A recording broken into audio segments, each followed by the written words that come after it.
other day. Now to our own senior White House correspondent, John King, who's just about a block and a half from the White House on top of an office building up above the 10th floor there. John?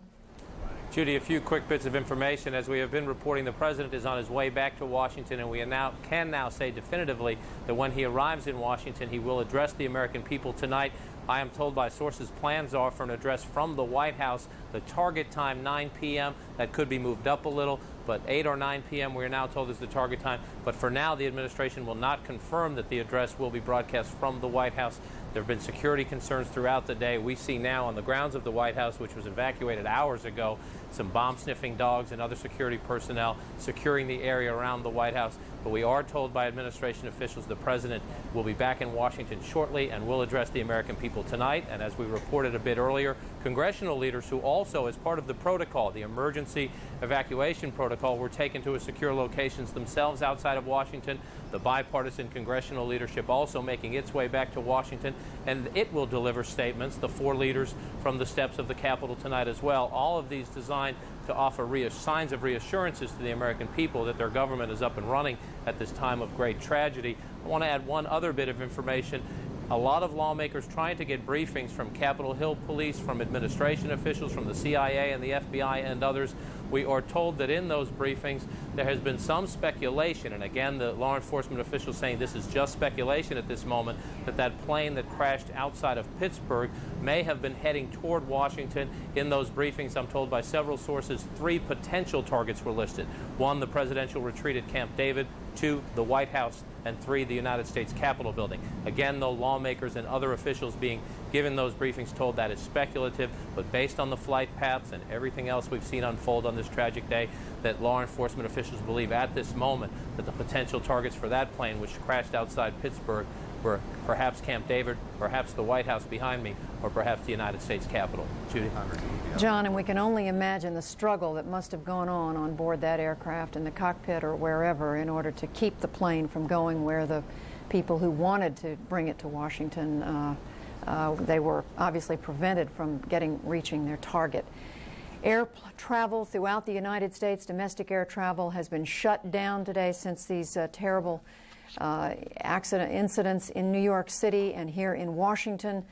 In fact, there's no air travel until at least noon tomorrow on order of the Federal Aviation Administration. But right now we want to go to one of the airports in the Washington area, that is Dulles International. This is the site of where the American Airlines flight 77 that left this morning on its way to Los Angeles and ended up plowing into the Pentagon a very short time later. CNN's Eileen O'Connor is there at Dulles. Eileen?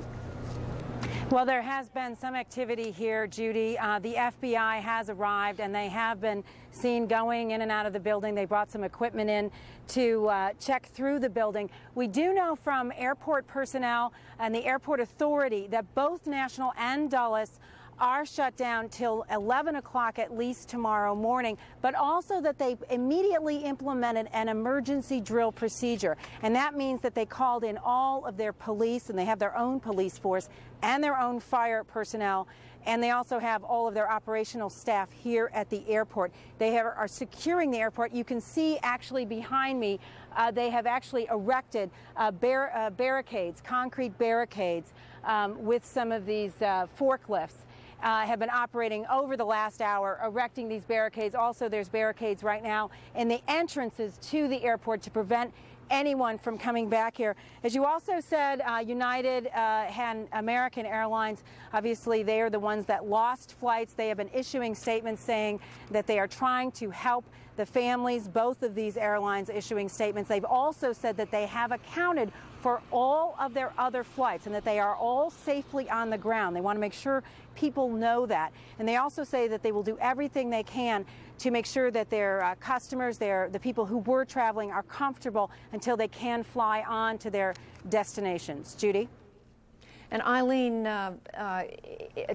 any other people around there? I mean, we see you, obviously, and we see a few other people, but presumably not much other activity there at all.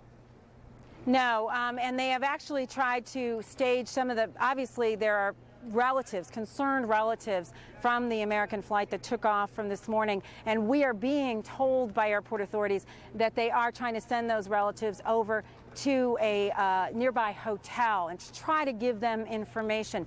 Both airlines have issued phone numbers for for people to find out about loved ones. One of those airlines is United.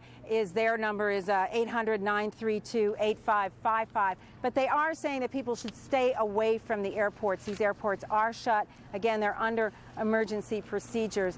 And also, you know, Judy, for here, an investigation is taking place. The FBI is already here. They've had sniffer dogs around the airport. They want to see how the security was breached. We are also told that the tarmac has been secure, that the airplanes that are currently on the ground were very quickly secured after it was decided to shut these airports down. Judy?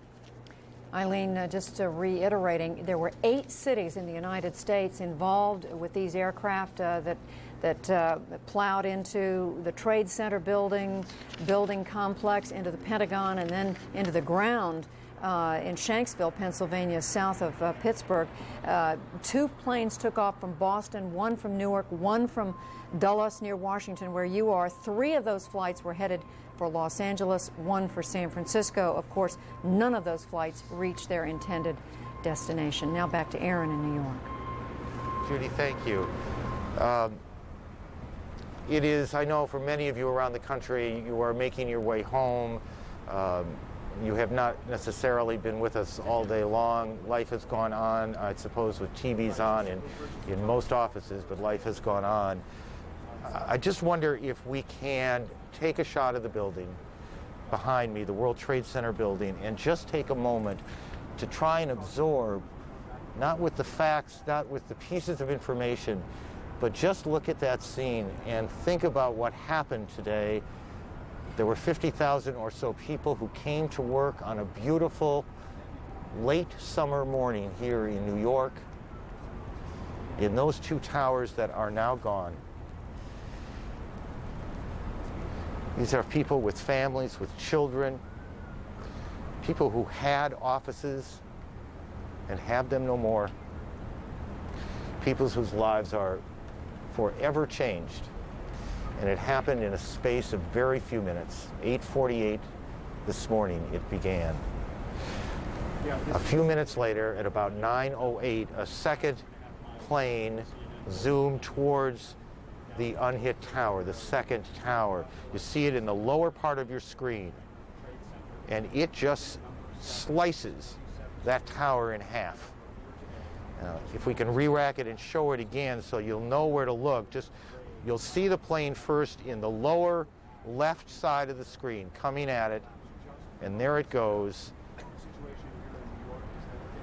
And what must it have been like in those buildings and on these hijacked airliners? We heard earlier that Barbara Olson, a frequent commentator here, was on the flight that was going to Washington, or had been hijacked to Washington. She called her husband and said that the hijacking was underway. She said that from what she could tell, the hijackers, and she didn't indicate how many, except there was more than one, were armed with just knives and cardboard cutters, that they had herded all the people on board this flight to the back of the plane, including the pilot.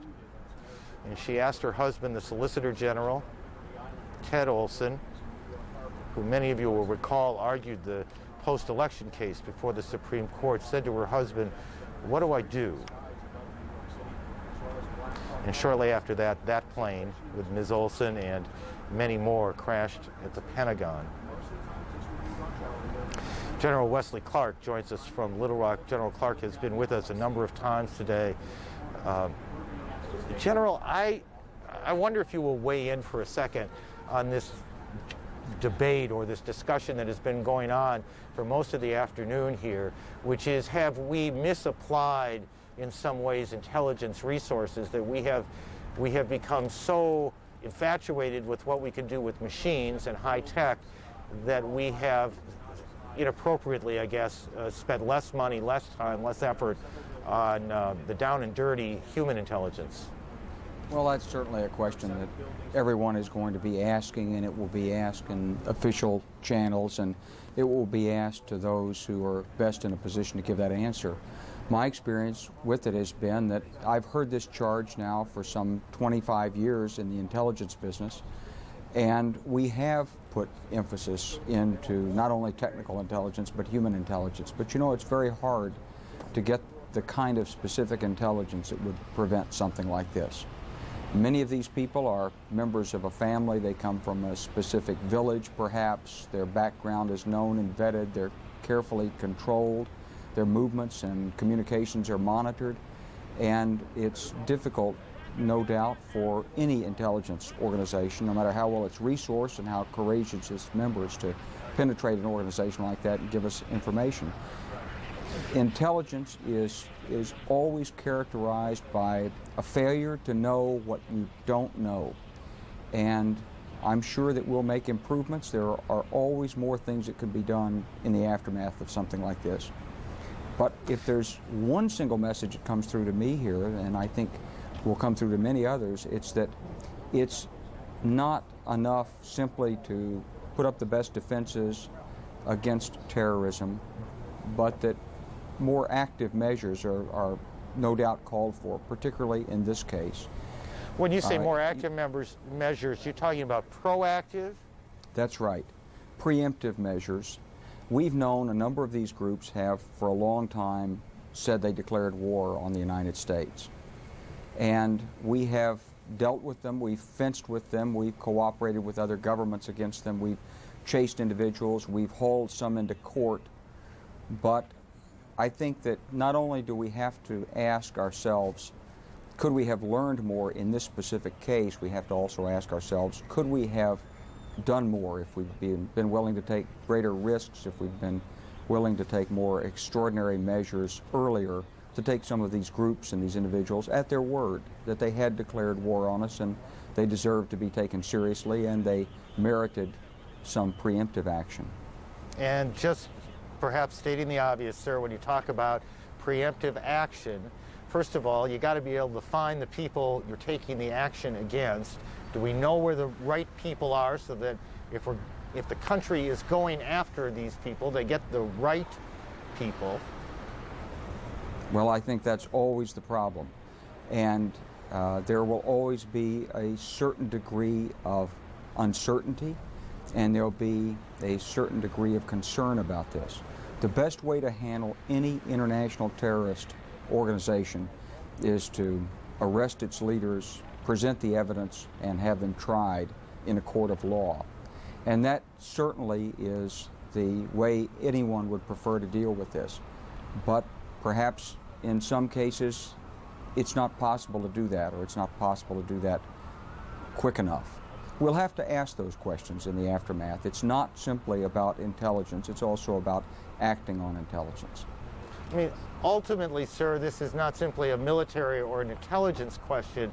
This is a core political question. It really has to do with how we see ourselves in a country, whether we are willing to take the risks that some innocents may perish because of what we as a country do, and that's a political question for the country to deal with. It's a profound political question, and I think it's also a question for the international community, because an event like this is a real cry for alarm and recognition in the international community.